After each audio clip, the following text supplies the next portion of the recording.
Okay, so I have a poem to read that I wrote to the love of my life. He is the greatest love of my life next to Jesus Christ. He is my greatest earthly gift next to family and my dear friends who have been there forever.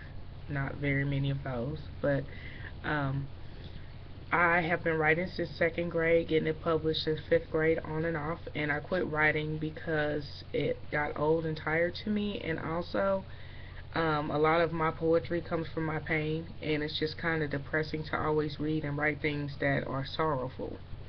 So I wanted to um, stop writing for a while and just kind of hope that I could write from joy like I used to when I first started.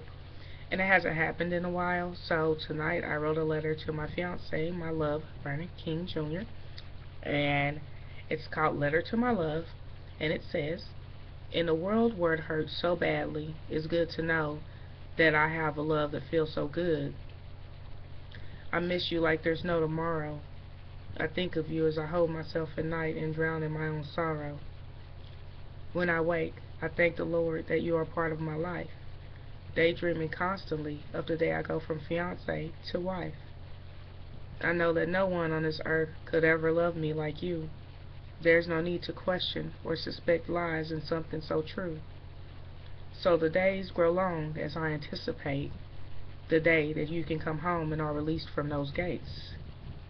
There you stay, caged up like a bird with broken wings, but still you fly with a heart so pure that your love shines and your heart sings. So many don't understand our choice to be. I don't fret about their opinions because they could never understand the bond between you and me. You're my everything, my greatest earthly gift. The reason I smile and look up, even on days when my head I have no reason to lift. I remember all the long nights that you serenaded me. You belted out Monica's Love All Over Me, even though you can't sing. Dedication like that you just can't buy. Wiping my tears by day and holding me close by night. Inseparable like twins joined at birth. United even more today because we now yearn for heaven while being tethered to this earth. We used to get high off smoke, drink bottles of Paul, and run the streets. Now we get high off love, drink in the Word, and pray to Jesus, who's the true King. One day soon, you will be my husband, and I will be your bride. Those who oppose have never known a love that defies the odds and breathes life. This is why I know we belong together forever. Sincerely, your future wife. So that was like, I don't know, maybe 20 minutes ago I wrote that. I was writing him a letter, just thinking about him, missing him, wanting to hear his voice because I haven't talked to him in a while. And so I wrote that, and then I wrote a letter. But I hope he likes it. I'm sure he will. I don't think he's ever read any of my poetry because, as I said, back in the day, we used to get high and get drunk and run the streets. So he never got to see that artistic side of me. I used to write when I was with him. I just never shared that side of me with him.